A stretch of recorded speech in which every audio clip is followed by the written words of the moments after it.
वारेमाप fee घेऊन साचेबंद शिक्षण देणाऱ्या खाजगी शिक्षण संस्थांपेक्षा ग्रामीण भागातील उपलब्ध असलेल्या मूलभूत सुविधेत मुलाचे करिअर घडविणाऱ्या जिल्हा परिषदेच्या शाळा मुलांसह पालकांचा आत्मविश्वास वाढवणारा ठरला असून कॉम्प्युटर सायन्स हॅकथॉन स्पर्धेत गुळवंची येथील जिल्हा परिषद शाळेने मिळविलेले यश गावाचा लौकिक वाढवणारे असल्याचं युवा मंचचे अध्यक्ष सुनील जाधव यांनी सांगितले। उत्तर सोलापूर तालुक्यातील गुळवंची जिल्हा परिषद प्राथमिक शाळेने कॉम्प्युटर सायन्स हॅकथॉन स्पर्धेत राज्यात 3रा क्रमांक मिळवल्याबद्दल माननीय पृथ्वीराज माने युवा मंचच्या वतीने शाळेतील गुरुजन व यश मिळालेल्या विद्यार्थ्यांचा सत्कार करण्यात आला। यावेळी त्यांनी शाळा व गावाविषयी भावना व्यक्त केली। युवा मंचच्या वतीने कॉम्पिटिटिव्ह सायन्स, संगणक व माहिती तंत्रज्ञान, शिवाज्ञा, एक जबाबदारी, जग बदलणारा बाप माणूस, यश तुमचेच या पुस्तकाचे संच शाळेत देण्यात आला।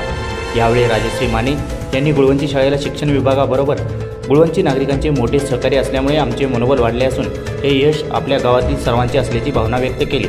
यावेळी सरपंच तृप्ती पौड, युवा मंचचे समन्वयक तथा नरोटेवाडीचे सरपंच उमेश भगत, सचिव तात्या कदम, महेंद्र खटके, शिवसेना तालुका प्रमुख संजय पोळ, माजी सरपंच विष्णू भोसले, राघव गरड, शाळे व्यवस्थापन समितीचे अध्यक्ष दत्तात्रय भोसले, धनाजी भोसले, आकाश जाधव आदींसह शिक्षक विद्यार्थी उपस्थित होते।